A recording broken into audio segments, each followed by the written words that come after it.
Keď sme sa presťahovali do Banskej Štiavnice, mala som približne 5 rokov. Samotné sťahovanie si veľmi nepamätám.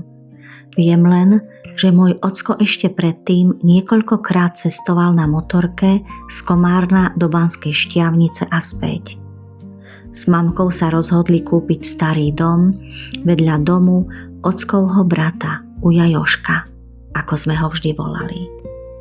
Ako malé dieťa som tomu vôbec nerozumela. Neprežívala som to tak ako dospelý. Až neskôr som od rodičov počula, že rozhodnutie presťahovať sa do Banskej Štiavnice vnímali ako Boží plán pre ich život. Často spomínali verš z Biblie, ktorý ich pritom povzbudzoval. Neboj sa, lebo ja som s tebou. Neobzeraj sa v strachu, lebo ja som tvoj Boh. Posilním ťa, aj ti pomôžem a podopriem ťa pravicou svojej spravodlivosti. Môj ocko tento text krásne napísal tenkým štecom na rám a mali sme ho zavesený v malej chodbičke nášho domu. Dom v Banskej Štiavnici bol veľmi starý.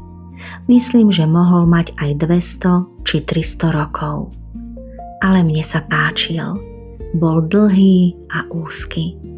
Keď človek vošiel dnu, prechádzal postupne cez jednu izbu, druhú, tretiu. Veľa si už nepamätám, ale viem, že u nás bolo vždy útulne a čisto. Moja mamka sa starala o to, aby bolo všetko opraté, vyžehlené a pripravené na ďalší deň. Zo začiatku sme v dome nemali kúpeľňu. Ocko zohnal veľkú plechovú vaňu a rodičia nám do nej zohrievali vodu. Kúrili sme pieckou na naftu. Dnes si už neviem presne vybaviť všetky detaily, ani nemám z toho obdobia fotografie. Ale bol to môj domov a ja som tam bola šťastná.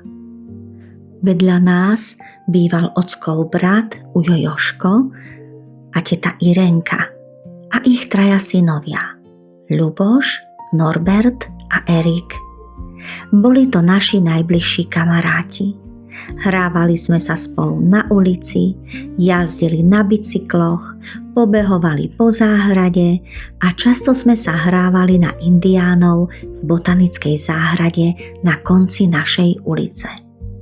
Boli to krásne časy. Veľa sme boli vonku. Hrali sme sa celé dni až do západu slnka a ani sme nevnímali, ako pomaly plynie čas. Moja mamka pracovala na škole, ktorá sa vtedy volala Stredná priemyselná škola banícka a hutnícka. Bola som na ňu veľmi hrdá. Pamätám si aj obdobia pred Vianocami. Veľmi som túžila po veľkom kočíku pre bábiky, takom kovovom, aké mali niektoré dievčatá. Ale bol príliš drahý a tak mi ho rodičia nekúpili.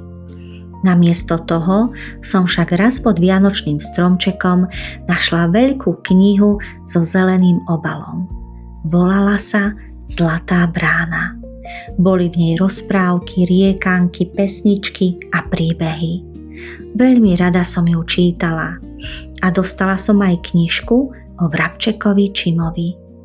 Tú knižku som milovala.